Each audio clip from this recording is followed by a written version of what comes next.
tous, on se retrouve pour une nouvelle vidéo. Alors, une nouvelle vidéo, oui. C'est vrai que j'ai passé quelques mois sans faire de vidéo. C'est parce que j'avais un téléphone totalement pourri. D'ailleurs, c'est avec celui-là que je fais cette vidéo-là. C'est un Itel dont je connais pas trop la marque. Bref, on va pas s'attarder sur ça, mais bon, on va s'attarder à la vidéo. Donc, comme le titre de la vidéo a bien pu vous le montrer, je vais vous montrer quelques conseils, voire quelques trucs que vous ne savez peut-être pas sur Ibis Paint X. Alors, on va d'abord rentrer sur Ibis Paint X. Voilà. Là, on a démarré Ibis Paint X. On attend que ça charge.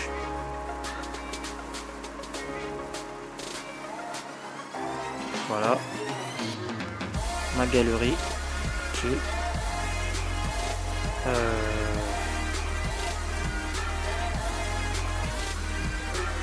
Voilà. On va prendre une taille image SD. Juste pour tester, voilà. Donc on arrive bien sur la page, voilà. Là c'est des petits trucs, ceux qui viennent à peine d'arriver sur Ibis Paint, ça affiche toujours des trucs en bleu comme ça. Voilà. Voilà un peu. Je vais vous montrer un peu à quoi servent certains trucs. Vous donner quelques conseils. Alors le premier truc que vous allez remarquer, c'est que sur Ibis Paint X, ben, quand vous faites un trait par exemple, là voilà, vous avez les trucs du trait et tout. C'est pas très fluide, c'est un peu, vous voyez, un peu déstructuré. Bon, certains sont à l'aise avec ça, mais moi je suis pas très à l'aise avec. Du coup, moi ce que je fais c'est quoi? Attendez, je supprime ça. Ce que moi je fais c'est quoi?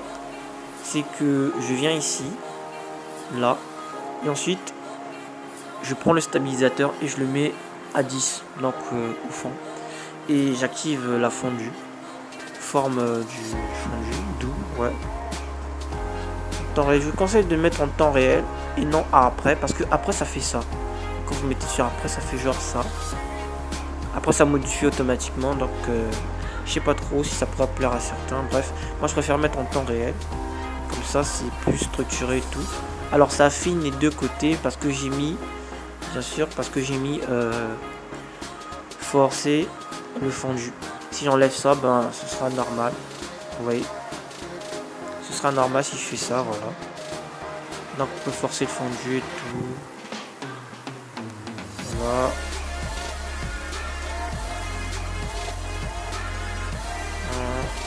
Petit œil. Petit œil sympa.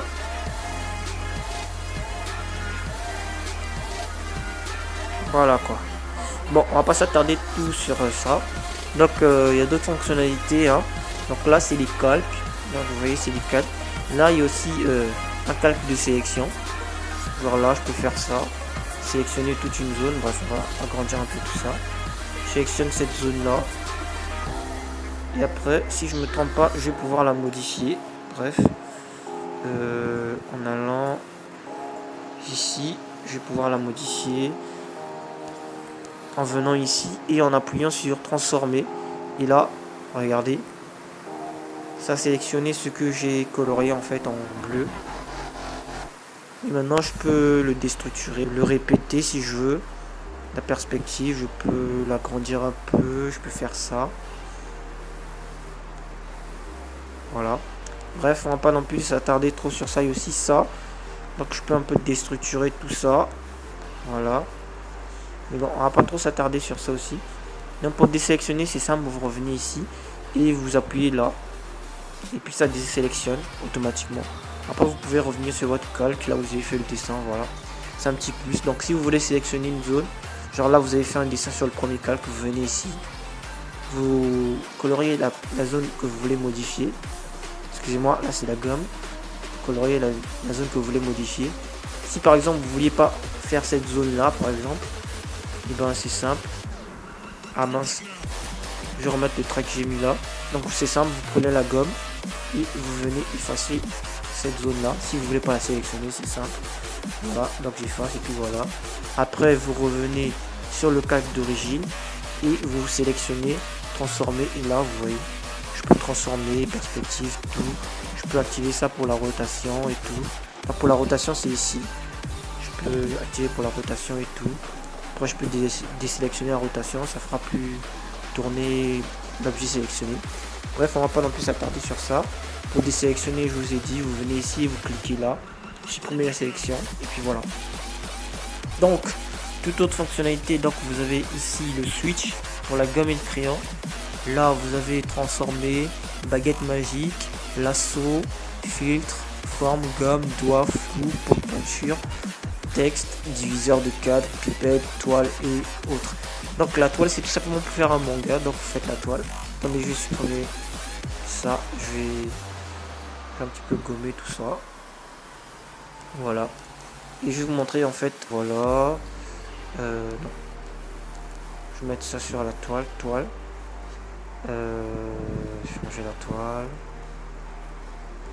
Apparemment je me suis trompé, c'est pas ça, excusez-moi. Pour faire un manga, c'est quoi déjà? Ah oui, c'est juste le diviseur de cadre en fait. Donc vous faites ça. Normalement vous faites ça, ajouter un cadre. Check, vous voyez ça, ajouter un cadre et puis vous faites juste ça pour diviser les cases et puis voilà.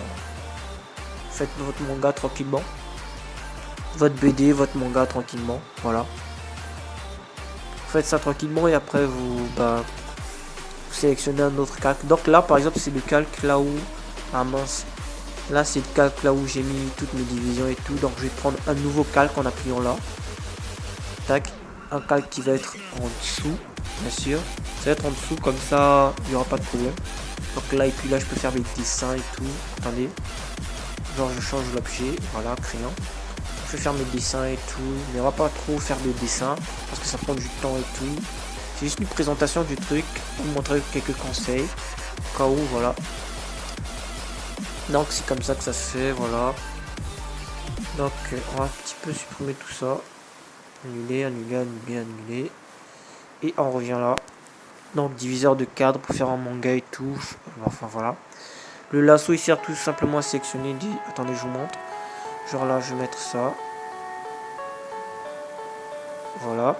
Genre je prends le lasso et tout. Je sélectionne une zone directement. Et après je peux la modifier en appuyant sur transformer. Voilà. C'est à ça que ça sert le lasso en fait. Donc voilà. Et le pot de peinture, je crois que tout le monde sait à quoi sert le pot de peinture. Il y a aussi le petit truc de texte là. Donc le texte, on va revenir ici, désélectionner. Le texte c'est quoi? Donc il faut impérativement avoir un calque pour mettre des textes. Là où il y a des textes, tu peux pas dessiner tout, donc un nouveau calque, voilà. Et on sélectionne l'icône texte. Et là on va sélectionner la zone là où on va mettre le texte. Voilà, donc là on a un texte. Vous pouvez écrire n'importe quoi. Donc je vais écrire mon pseudo. Life Phoenix. Voilà. Donc là j'ai mis direct. Et là je vais pouvoir mettre ça là. Donc vous pouvez mettre ça dans vos bulles. Par exemple si vous voulez faire un manga, diviseur de cadre, voilà. Et ensuite si vous mettez des petites bulles de manga et puis vous mettez par exemple le texte comme ça, voilà. Donc il y a aussi différentes polices que vous pouvez télécharger vous-même, mais ça c'est déjà des polices préinstallées. Donc voilà, monospace, monospace bolt, monospace bolt / italique. Et là, si vous voulez, normalement si vous avez une connexion internet, ça affiche tout droit en bas là. Mais moi j'ai pas activé mon wifi, donc voilà. Donc c'est un peu ça quoi. Voilà, on enlève. Donc ici on a la taille du texte. Voilà, on peut rendre petit, grand, le style. Il y a des bordures, on peut rendre les bordures noires. Et voilà. Je vais refaire un truc assez sympa. Un arrière-plan avec une opacité. On peut faire un arrière-plan. On peut faire un arrière-plan comme ça, voilà. Et là, c'est l'espacement, c'est l'espacement qu'il y aura en fait entre les lettres. Donc, vous voyez bien, c'est l'espacement qu'il y aura entre les lettres. Voilà, et là c'est juste tout simplement l'espacement qu'il y aura entre le texte d'en haut et le texte d'en bas. Voilà, un peu comme ça. Voilà. Bon, on a fait le tour de ça. Alors qu'est-ce que je vous ai pas encore montré? On va d'abord supprimer le texte. On va tout simplement supprimer ça. Alors bon, on va prendre un truc du genre voilà. Donc là on a un truc noir. On va venir ici, tout simplement, filtre. Et là vous voyez il y a plusieurs filtres. Il y a un original, lumière et contraste, saturation, couleur, luminosité, balance de couleur. Changer la couleur du dessin par exemple là. C'est assez intéressant de voir si on peut changer la couleur du dessin. Par exemple là je peux prendre ça par exemple, du rouge, vu que normalement le dessin il est noir. Je vais prendre du rouge, je sais pas si ça va changer. Normalement ça n'a pas changé grand. On va reprendre un peu ça, changer la couleur du dessin. Parce que là je comprends pas, ça devrait changer normalement la couleur du dessin. Mais apparemment il y a un petit problème. Je sais pas quel problème ça a. Bon, on va un petit peu mettre ça comme ça. Bon, ça marche pas apparemment. Bref, je vous invite à tester ça vous-même. Tester les différents types de... Voilà. On va essayer un petit peu ça. Un petit peu essayer. Bon, je sais pas trop comment ça marche. C'est censé marcher, mais... Je sais pas trop comment ça marche et tout. Mais je vous invite à tester ça vous-même. Je vais pas faire une vidéo de 45 minutes. Voilà. Donc on a fait un petit peu le tour. Là c'est le truc, l'outil règle. Donc vous pouvez mettre ça là. Et après vous tracez comme vous voulez. Voilà. Vous pouvez l'ajuster comme vous voulez. Hein, vous tracez comme... Donc off, voilà. Donc on va aussi effacer tout ça, voilà. On va effacer ça aussi. Donc on a aussi un outil symétrie. Donc là on a un outil symétrie. Donc si je dessine là, automatiquement ça va dessiner là-bas. C'est utile pour faire par exemple les deux yeux. Donc tu fais un œil là et puis de l'autre côté ça fera aussi un œil. Et il y a aussi là vous voyez, vous pouvez faire des... Je sais plus trop comment est-ce qu'on appelle ça. J'ai juste oublié le nom, mais bref, vous pouvez faire des trucs assez sympas comme ça. Voilà, moi je mets off. Et on a ça. Bon, je sais pas trop à quoi les trucs là servent aussi. J'ai jamais testé.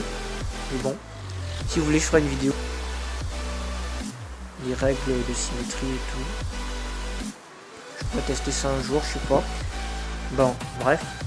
Je crois qu'on a fait le tour ici. Voilà. La palette de couleurs. Hein. Vous pouvez enregistrer une couleur. Voilà, là par exemple, je vais là. Je fais ça tout simplement. Je prends, je viens, je glisse.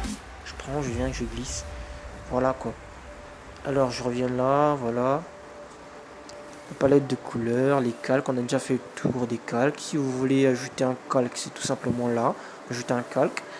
Là c'est pour ajouter un calque spécial. Bon, je sais pas trop, j'ai pas encore essayé ça. Là c'est pour ajouter, enfin importer une image. Voilà.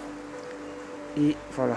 Donc je crois que c'est la fin de cette vidéo. Je vais vous laisser sur ce beau dessin que je viens de faire. Avec l'outil symétrie. Donc je rappelle, c'est cet outil de symétrie là. Non, c'est celle-là. Enfin celui-là, oui. Que j'ai utilisé pour faire ceci.